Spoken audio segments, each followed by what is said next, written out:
ফের পথে নামলেন চাকরি প্রার্থীরা। অতিরিক্ত শূন্যপদে নিয়োগের দাবিতে বিক্ষোভ কর্মসূচি।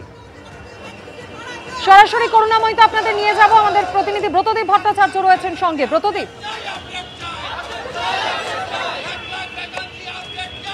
দেখো আবারও কিন্তু চাকরি প্রার্থীরা পথে নেমেছেন পুজোর ঠিক মুখে সল্টলেকের করুণাময়ীতে। এই চাকরি প্রার্থীদের অভিযান এসএসসি ভবন অভিযানের ডাক দিয়েছে।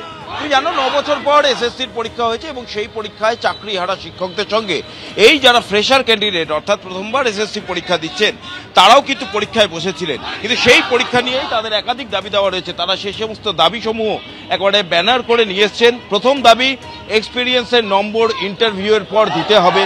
যে কোনো একটি জায়গায় এক্সপিরিয়েন্স নম্বর দিতে হবে। যিনি যেখানে কর্মরত ছিলেন 2 জায়গায় এক্সপিরিয়েন্স নম্বর দেওয়া যাবে না। এবং সবথেকে বড় দাবি যে দীর্ঘ 9 বছর পর এসএসসির পরীক্ষা হয়েছে, তাই ফ্রেশারদের স্বার্থে সিট সংখ্যা 1 লক্ষ করতে হবে। অর্থাৎ বুঝতেই পারছো এই সমস্ত দাবি দেওয়াগুলি নিয়ে এই যারা চাকরি প্রার্থী তারা আজকে পথে নেমেছেন। আজকে আপনারা এখান থেকে কোথায় যাবেন? এসএসসি ভবন? হ্যাঁ, এসএসসি ভবন যাবো আমরা। এই যে আমাদের সঙ্গে যে পরিমাণে অন্যায় হয়েছে তার বিরুদ্ধে আমরা সবাই এসেছি। 10 নম্বর কেন আগে যে দেওয়া হবে? তাহলে কোনো ক্যান্ডিডেট যদি ফেসাস সে যদি 60 পায় সেও তাহলে চাকরি পাবে না। তাহলে কেউ যদি মানে ওন ক্যান্ডিডেট সে যদি 60-এর মধ্যে 50 পায় সে যে চাকরি পেয়ে যাবে। সেই জন্য আমরা চাই কেন সবার যাতে যে সমান অধিকার হয়, সবাই যাতে পরীক্ষায় বসতে। আমরা এখানে যারা আছি তো সবাই আমরা বঞ্চিত। 16 নং ধারায় কি লেখা রয়েছে? 16 নং ধারা রয়েছে সবার মৌলিক অধিকার সমান। আমরা সমতার জন্য এসেছি। কেউ পরীক্ষা দিচ্ছে 100 নম্বরে, কেউ পরীক্ষা দিচ্ছে 90 নম্বরে। এটা সমতা হলো? এক্সপিরিয়েন্সের আগে যদি 10 মার্ক দেওয়া হয়, এক্সপিরিয়েন্সের 10 নাম্বার যদি ইন্টারভিউর আগে দেওয়া হয়, সেটা তো সমতা থাকছে না। আমাদের তো বঞ্চিত করা হচ্ছে। ইন্টারভিউর আগে যদি 10 মার্ক দেওয়া হয় তাহলে যারা ইন সার্ভিস আছে তারাই সবগুলো সিট পেয়ে যাবে। ভারতীয় সংবিধানে মৌলিক অধিকার আমাদের তো কোনো নেই। আমরা বাঁচার মতো বাঁচতে চাই, যোগ্যতার সহিত আমরা চাকরি চাই। ইন্টারভিউর আগে 10 মার্ক দেওয়া যাবে না। আমাদের ইমিডিয়েটলি 1 লাখ ভ্যাকান্সি আপডেট করতে হবে। ভ্যাকান্সি যেহেতু রয়েছে আমাদের আপডেট করতে হবে। অর্থাৎ বুঝতেই পারলে যে সমাধান সূত্র কিন্তু বেরোচ্ছে না। যে জটিলতা ছিল, যে জটিলতা চলছিল এই চাকরি হারাদের নিয়ে, তাদের আবার চাকরি বসায় নিয়ে, এবার কিন্তু যারা নতুন ফ্রেশার যারা সেই চাকরি হারাদের সঙ্গে পরীক্ষায় বসলেন তারা কিন্তু এবার নতুন সমস্যার কথা সামনে আনছেন। তারা যেটা বলছেন যে যারা চাকরি হারা তারা 10 নম্বর অতিরিক্ত পাবেন এবং সেই নিয়েই তাদের আপত্তি, তাদের বক্তব্য যে সমতা থাকছে না এসএসসির এই সিদ্ধান্তের ফলে এবং যার কারণে তারা বঞ্চিত হচ্ছেন। দেখতেই পাচ্ছ সেই মিছিল এই মুহূর্তে করুণাময়ী মেট্রো স্টেশন থেকে বের হচ্ছে এবং সেই করুণাময়ী মেট্রো স্টেশন থেকে বের হয়ে মিছিল যাবে এসএসসি ভবন। পুলিশের তরফ থেকে আগে থেকেই কিন্তু এখানে প্রচুর পুলিশ কর্মী মোতায়েন করা ছিল। যদিও অন্যদিন যে চিত্র দেখা যায় যে পুলিশ এই ধরনের বিক্ষোভ হলেই আগে থেকে ধরপাকড় শুরু করে, সেই ধরপাকড় কিন্তু আজকে দেখা যাচ্ছে না। মেট্রো স্টেশন থেকে সেই মিছিল বেরোচ্ছে এবং সেই মিছিল বেরিয়ে তারা এসএসসি দপ্তরে যাবেন এবং তারা সেই এসএসসি দপ্তরে গিয়ে সেই দাবিগুলি জানাবেন। আমি আরো একজনের সঙ্গে কথা বলে দেবো। বা আপনারা তো এর পরীক্ষা দিয়েছেন, এখন মূলত কি বলছেন? একটু আসুন। আচ্ছা, আপনারা জানেন যে এই রাজ্য সরকার 10 বছর পর নিয়োগ করছে। পরীক্ষা হয়েছে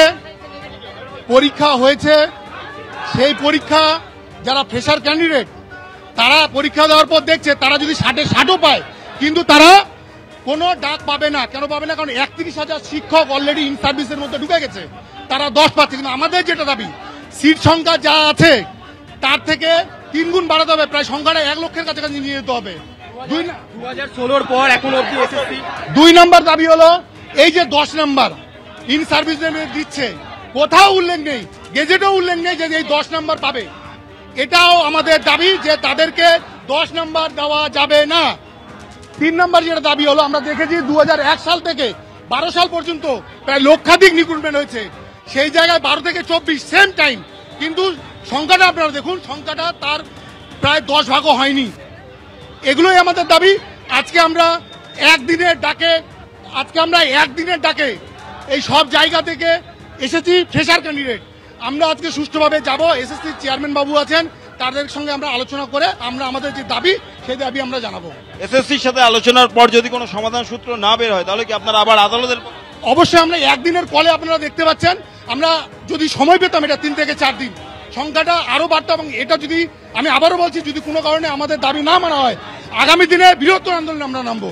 আপনার হাতে বেশ কিছু নথিপত্র রয়েছে, এগুলো এখানে স্যার লেখা আছে upper primary level class shall be made with basic marks obedient score TET written test marks written.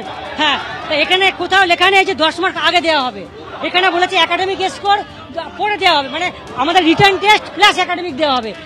ওনারা ইচ্ছাকৃতভাবে আমাদের হেনস্থা করা হচ্ছে। আচ্ছা তুমি এটা বলো। অর্থাৎ বুঝতেই পারলে যে জটিলতা কিন্তু আরো ঘোরালো হলো।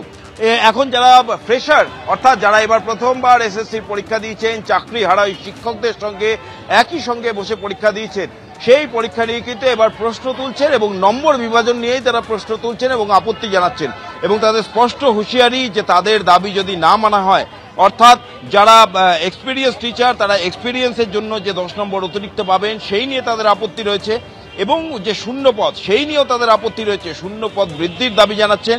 এই সমস্ত দাবি দেওয়াগুলি না মানা হলে তারা কিন্তু আন্দোলনের পথে তো নামবেনই, তো একই সঙ্গে আদালতের পথে অর্থাৎ আইনি পথেও হাঁটবেন।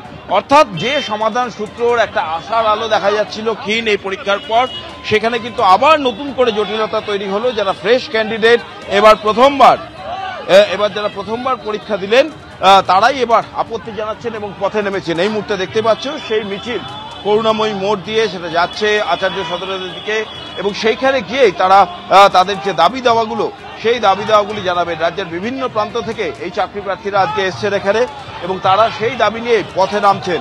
দেখতেই পাচ্ছ সেই বিশাল মিছিল করুণাময়ী মোড় থেকে এসএসসি ভবনের দিকে এগিয়ে যাচ্ছে এবং এসএসসি চেয়ারম্যানের সঙ্গে তারা দেখা করবেন।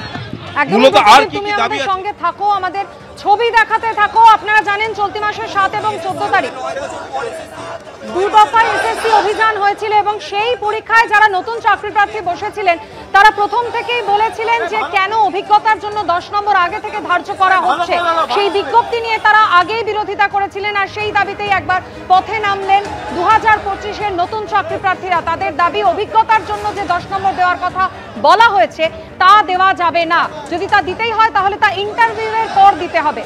পাশাপাশি এই দাবিও তারা করছেন যে যেহেতু প্রচুর পরিমাণ চাকরি প্রার্থী তারা এবার 2 দফা এসএসসি পরীক্ষা দিয়েছেন, দীর্ঘ 9 বছর পর সেই পরীক্ষা হয়েছে, তাই শূন্য পদ 1 লক্ষের কাছাকাছি নিয়ে যেতে হবে।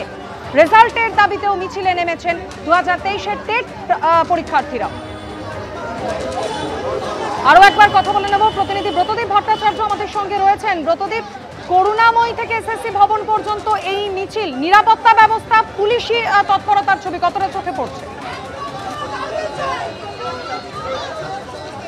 সেটাই কিছুক্ষণ আগে বলছিলাম মাধুরী, যে সাধারণত যে ছবিটা বিধাননগর কমিশনারেট এলাকায় দেখা যায় যে কোনো বিক্ষোভ হলেই পুলিশের অতি তৎপরতা সকাল থেকেই নজরে আসে, বিশেষ করে এই করুণাময়ী মোড়ে সেখানে বিশাল পুলিশ বাহিনী মোতায়েন করা হয়। কিন্তু আজকের ছবিটা কিন্তু একেবারেই আলাদা, পুলিশের তরফ থেকে তেমন কোনো তৎপরতা দেখা যাচ্ছে না। এই যারা চাকরি প্রার্থীরা তারা মেট্রো স্টেশনে করে আসেন এবং মেট্রো স্টেশন থেকে বেরিয়ে তারা মিছিল করে পায়ে হেঁটে যাচ্ছেন এসএসসি ভবনের দিকে। কিন্তু অন্যান্য সময় যেটা দেখা যায় যে মেট্রো স্টেশন থেকে বেরোনোর সাথে সাথেই পুলিশ কার্যত টেনে হিচড়ে এই আন্দোলনকারীদের প্রিজন ভ্যানে তুলে নিয়ে যায়। কিন্তু আজকে সেই ছবি একেবারে নেই, করুণাময়ী মোড় একেবারে দেখতে পাচ্ছ ফাঁকা, পুলিশের কোনো তৎপরতা নজরে আসছে না। কিন্তু যে বিষয়টা, এই যে চাকরি হারা যারা শিক্ষক তাদের যে চাকরি ফিরে পাওয়ার যে আশা ছিল, যে পরীক্ষা দেওয়ার পর তারা আবার চাকরি ফিরে পেতে পারে, সেইখানে কিন্তু কিছুটা ভাটা পড়লো। সেখানে আবার একটা আশঙ্কার কালো মেঘ ঘনিয়ে আসতে শুরু করলো, কারণ এই যারা ফ্রেশার ক্যান্ডিডেট তারা কিন্তু স্পষ্ট জানিয়ে দিল যে তাদের যে দাবি সেই দাবি মানা না হলে তারা একদমই একাধিক দাবিতে নতুন চাকরি প্রার্থীরা তারা পথে নেমেছেন করুণাময়ী থেকে এসএসসি ভবন পর্যন্ত। তাদের এই কর্মসূচি অবশ্যই নজর থাকবে।